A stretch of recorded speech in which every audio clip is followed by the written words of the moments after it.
Adventures in time and space, told in future tense. Dimension X, X, X, X, X, X, X, X, X, X.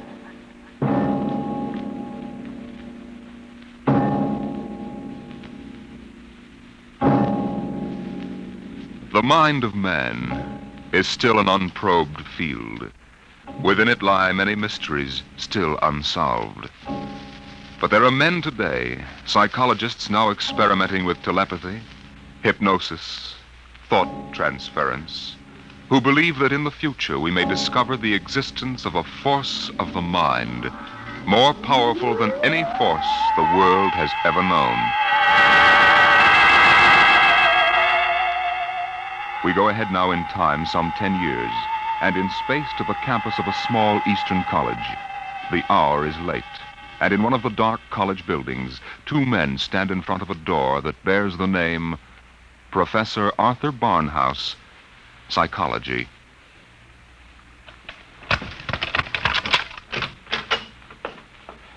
Well, here you are, Clinton. Thank you, Major.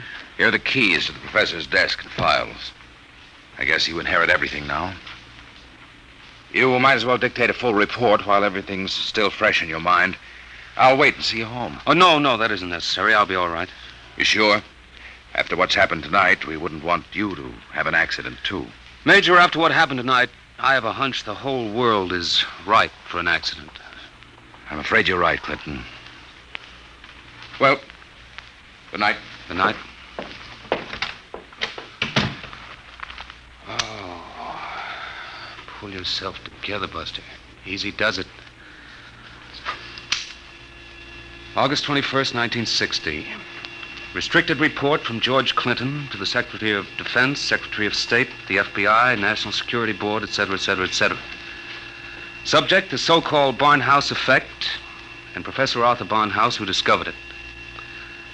I first met the professor 2 years ago in the fall of 1958. He was a professor of psychology here at Wilton College, and I was here on an instructor's fellowship in the psych department. They assigned me to be Barnhouse's assistant, and he needed one. He hardly ever remembered to go to a class, and he didn't seem to do anything else either. For 3 months, I watched him sitting at the desk here in his study.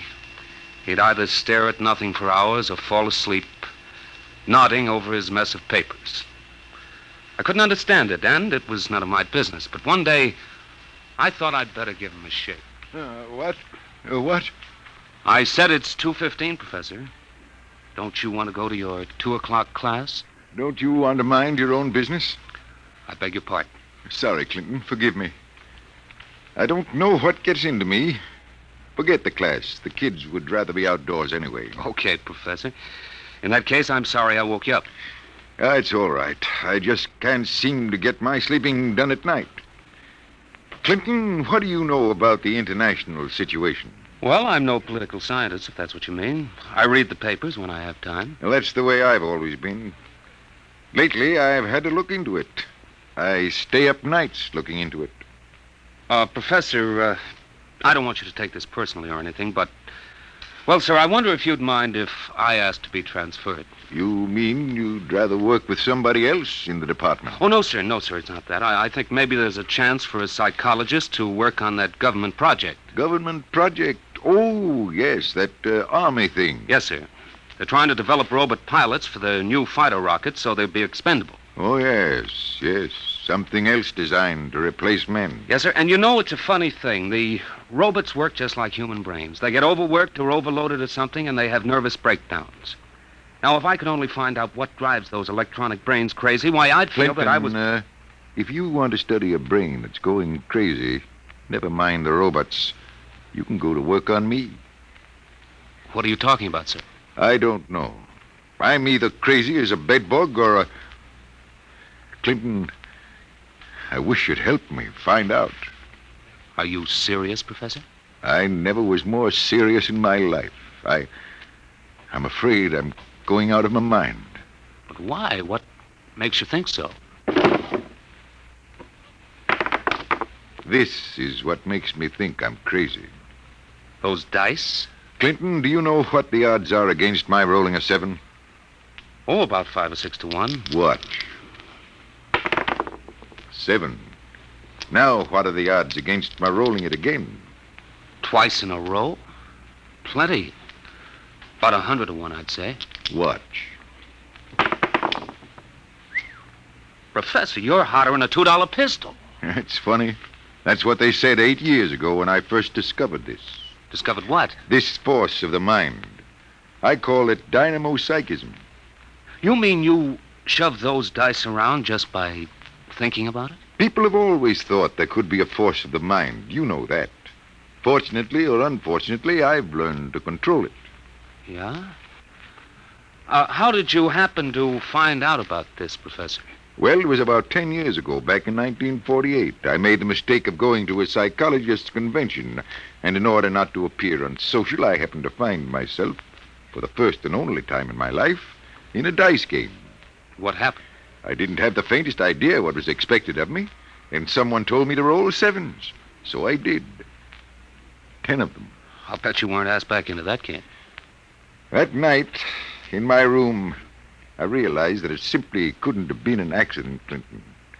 I tried to reconstruct the exact scene, the position of my body, and finally, the thoughts in my mind. And that was what did it.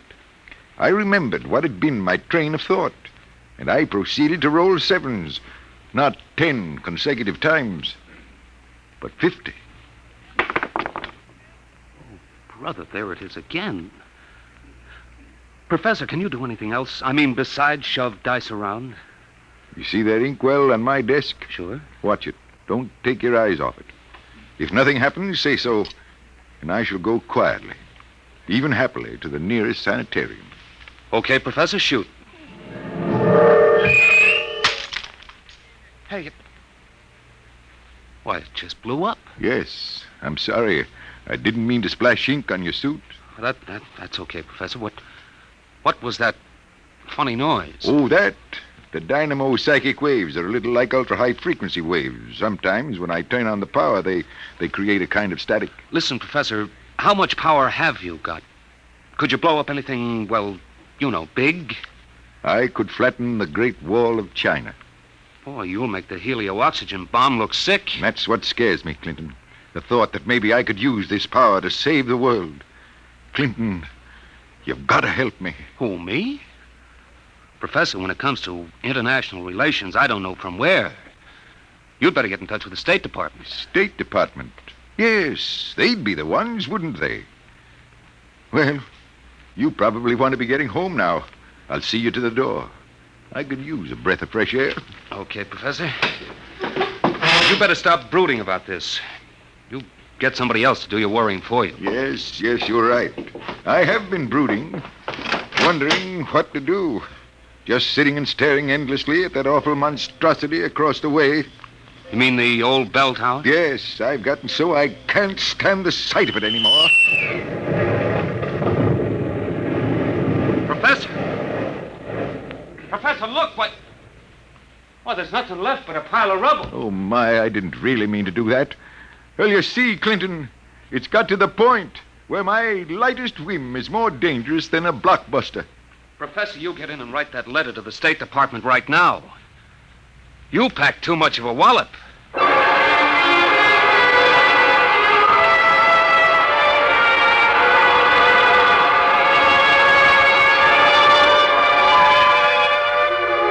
Professor Barnhouse mailed his letter, and things happened fast. The long arm of the Army reached out, and within 5 days, the two of us were deposited in an old mansion in Virginia, surrounded with a barbed wire fence and 20 guards, and labeled top secret. As soon as they'd seen a couple of small demonstrations, they set up a big test of dynamopsychism, and the professor was a very important guy. You could see him getting more unhappy every day. General Barker, I've got to talk to you. Just a minute, Professor. We're cleaning up the last details in Operation Brainwave. We'll roll at 1400 hours tomorrow. At 1400 what? 2 o'clock tomorrow afternoon. The robot-controlled fighter rockets will take off at exactly 1400 minus 10 and appear over the target at 1400. Watching from here over the video screen, you will then try to knock all 20 of them out of the sky. Think you can do it? Of course I can do it. Fine.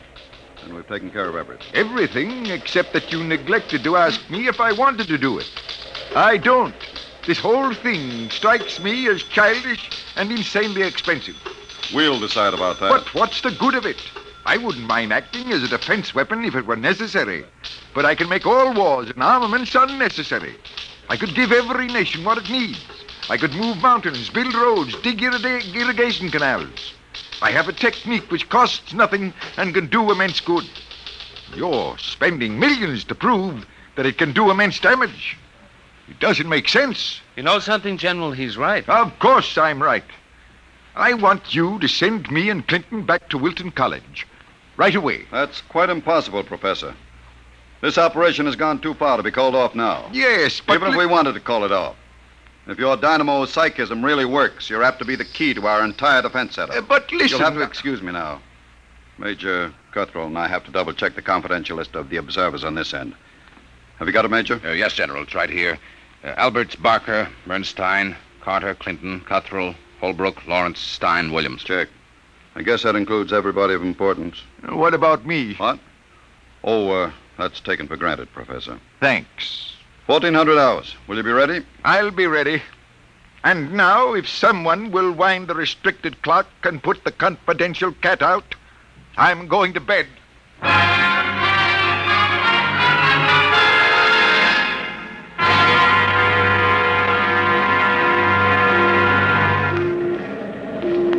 YDR to brainwave control. Observation plane to brainwave control. Come in, please. That's McKinley in the observation plane. Cut me in. Hello, McKinley. Reading you clear on the speaker. Everything all right? All okay, General. Takeoff uneventful. Fighter rockets now flying on course in perfect formation. Altitude 5,000 feet. Airspeed 865. Visibility unlimited. Are you tracking us? We've got you on radar. Haven't picked you up on the video screen yet. What's your estimated time of arrival over at the target? ETA, 2 minutes. Check. Remember, McKinley, the observation plane is not to enter the target range. Veer off and circle at the 10-mile limit. Bring the rockets overhead by remote control. Check.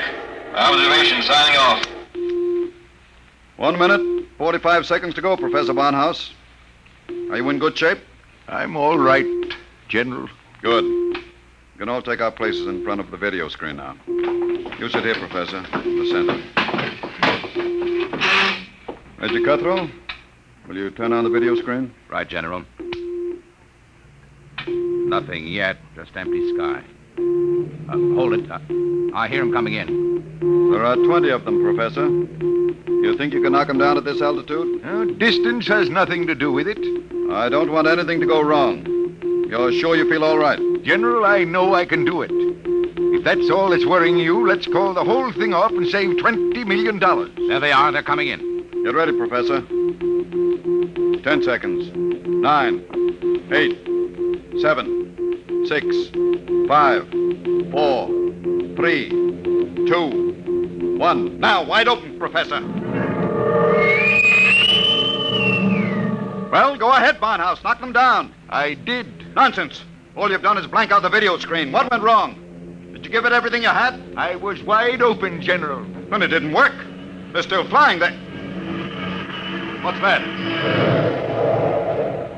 It just took a few seconds to work. That's Holy smoke, they're dropping like flies. McKinley to brainwave control. What's happened to these rockets? They're going down like flame. By heaven, it works. It really works. Cuthrell, get Washington on the line. Barnhouse, I want you to... Hey, where's Barnhouse? He was right here. Clinton, where's the professor? Got me, General. We were all staring at the video. He must have walked out. Get moving, everybody. Alert the guard. Search the house. Yes, sir. If anything happens to that man... General Barker. General Barker. What is it, Corporal? Corporal Gray guard at the main gate. Sir, Professor Barnhouse is gone. Gone, where? He came tearing out of the gate at 40 miles an hour. Here's a note, sir. Threw it out of the car as he went by. I picked it up. Let me see it, quick. What got into that man? What does he say, General? Gentlemen, as the first superweapon with a conscience, I'm removing myself from your national defense stockpile. Setting a new precedent in the behavior of ordnance, I have humane reasons for going off. Signed, Arthur Barnhouse.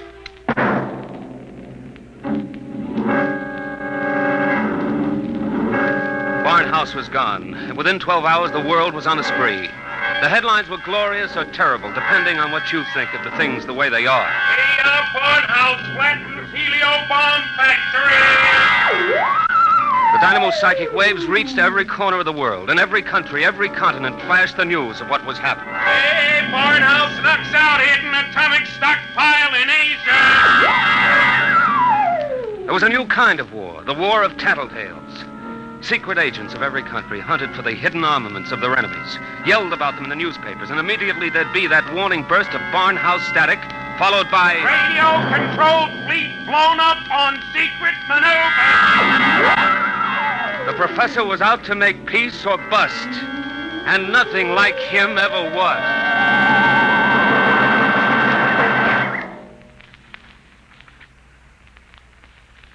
Look, Major Cuthrell, I told the FBI and the Army everything I know weeks ago. I've answered questions till I'm blue in the face. I didn't come here to ask questions, Clinton.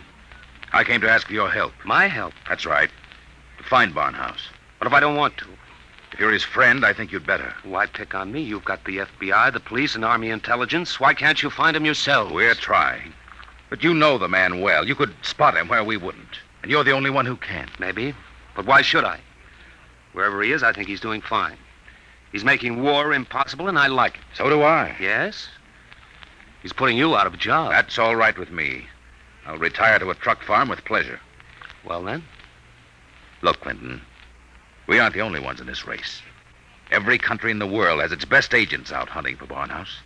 Nobody can beat that kind of a manhunt. He seems to be doing all right so far. Sure, but how long do you think he can keep it up? A week? A month? Sooner or later, he'll be spotted. And if the wrong people find him, Clinton, we're done for. You know what kind of weapon this is. Whoever controls the Barnhouse Effect can control the world. Well, all right. Suppose they do find him. He'd never give the secret away.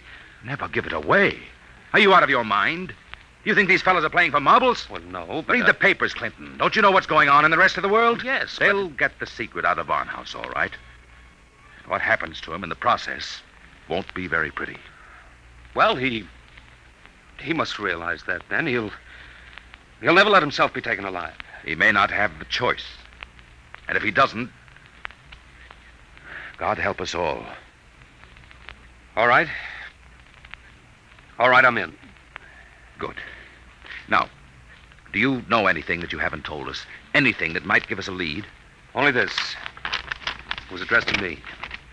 I found it here on his desk the morning after he escaped. You mean he came back here? Yes. I guess he needed to pick up some personal effects. Anyway, the files were open, and he left this note on a scrap of paper. Anything to do with the Barnhouse Effect? Read it yourself. It's Greek to me. Just these few lines scrawled on a piece of paper, and the last one breaks off right in the middle of a sentence. This stuff doesn't make any sense at all. You know, from the looks of this, I'm beginning to wonder if the professor isn't going off his rocker. I thought of that, too. All the more reason why we've got to get to him quick. He may be helpless, and the whole world's on his track. Come on, Clinton. We haven't much time.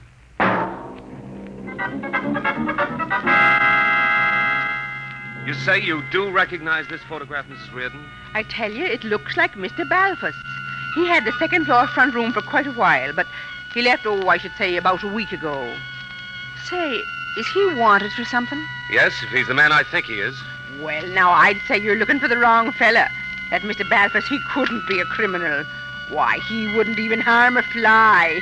He spent all his time in his room, just thinking.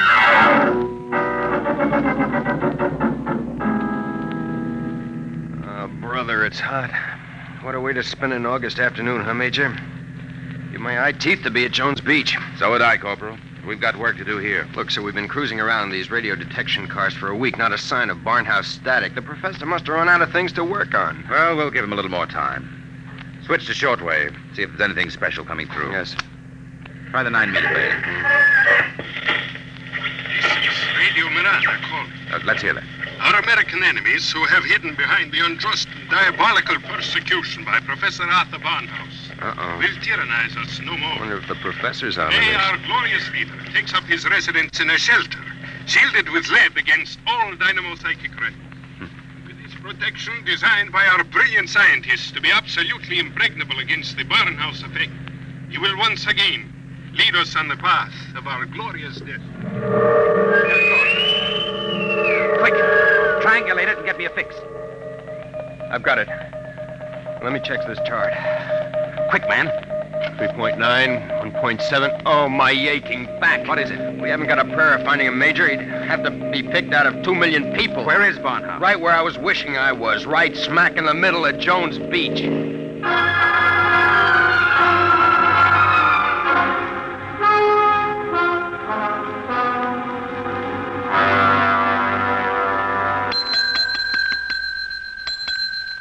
Sorry, gents, we're full. No more rooms tonight. We don't want a room.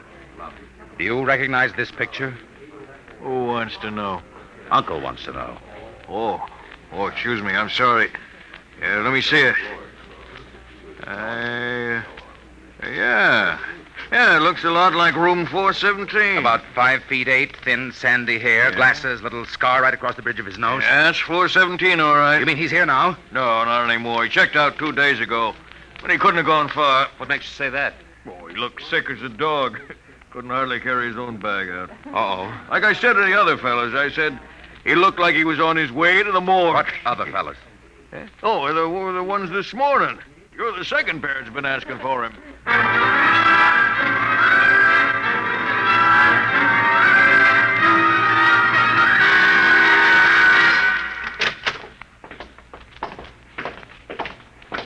Here we are, Ward 15.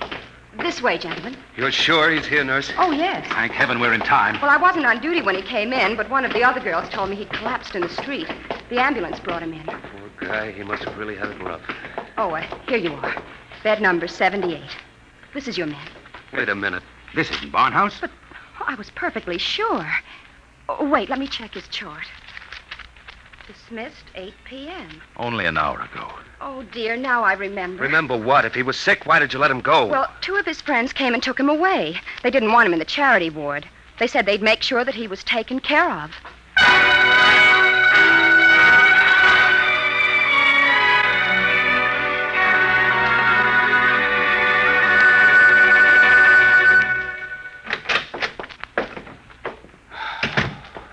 Every time I walk into this study, I keep hoping somehow I'll wake up out of a bad dream and find the professor just sitting here. Major, is there anything we haven't covered? Nothing. The police, the FBI, the air patrols, the docks, the railroad stations, everything.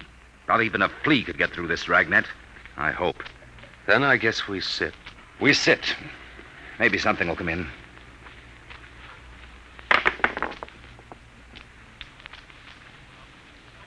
You have to roll those dice. I'm sorry. I wasn't thinking. An hour. That's what's driving me crazy. 1 hour sooner, and he'd have been in our hand, not theirs. I know. Well, maybe he's still all right. How can he be all right? He's in the hands of a foreign power. We don't know that for sure. The professor was a likable little guy. He couldn't have lasted this long if he hadn't found some friends. Maybe they came and took him away. Well, grab that. Hello? Yes? Clinton, is that you? Professor Barnhouse. Clinton, they've got me. Who's got you? Where are you, Professor? I don't know. They said something about taking me to an airport. An airport? Which one? Listen, Clinton, I've got to tell you. The inkwell. What are you talking about? Remember the inkwell? Professor. Professor Barnhouse. Operator. Your call, please. Operator, that caller just came in here. Can you trace it? I'm sorry, sir, but I'm afraid it's too late. Your party has been disconnected.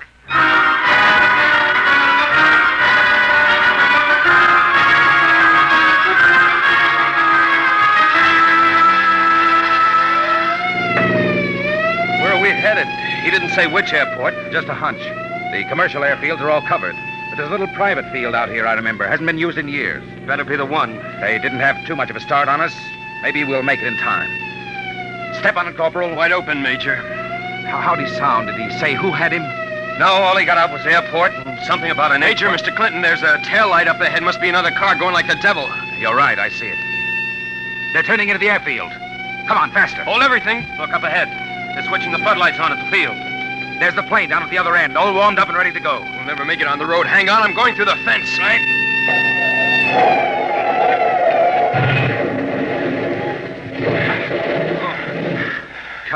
What's the matter? Get going. Sorry, sir. Must have cracked the axle. They're taking off. Get out the submachine gun. You can't. Barnhouse is in that plane. You'll kill him. We've got to take that chance. That plane's headed straight for us. Hit the dirt. Get that gun working, Corporal. Aim for the propeller.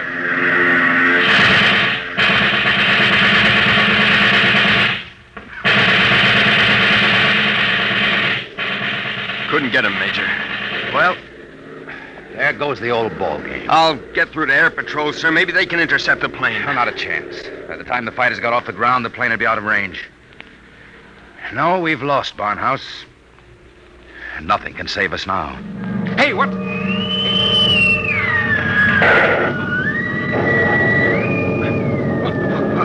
What hit me? Clinton, are you all right? Yeah, sure. The plane. It's gone. I know. Barnhouse blew it right out of the sky. He wouldn't let himself be taken alive. Boy, he really did it the hard way. Poor guy. He shouldn't have had to be a hero. All he ever wanted was peace. Peace? What's that? Now the arms race will start all over again. And with Barnhouse gone, what's left to stop it?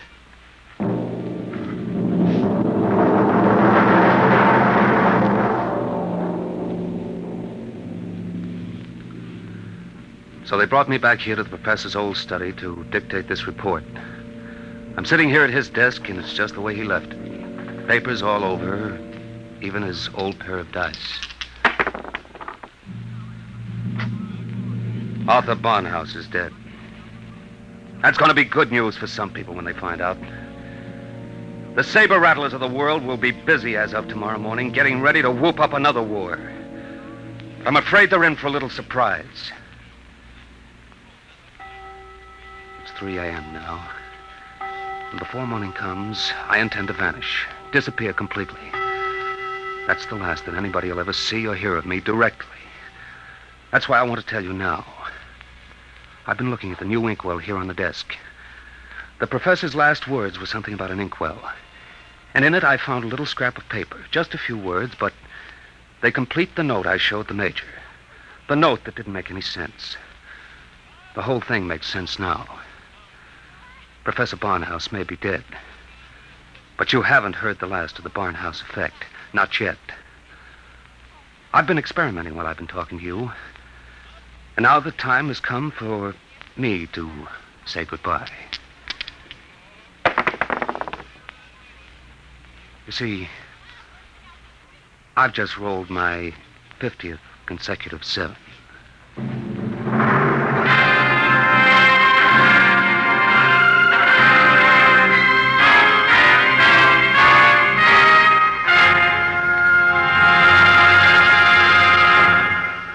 You have just heard Report on the Barnhouse Effect by Kurt Vonnegut, Jr. An adventure in time, space, and the unknown. Dimension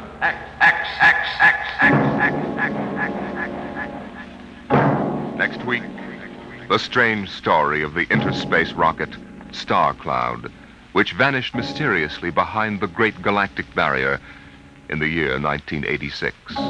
What happened to it and to its crew? We'll tell you next week.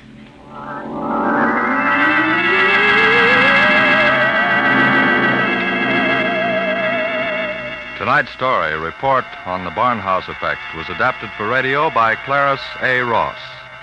Featured in the cast were Bill Quinn as Clinton, Ed Jerome as Professor Barnhouse, and Carl Weber as Major Cutthroat.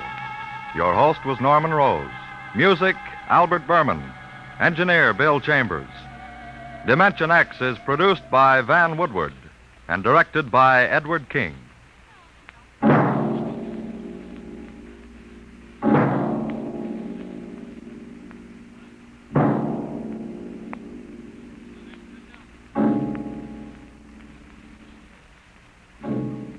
Tomorrow, hear Sam Spade. Now, it's Truth or Consequences on NBC.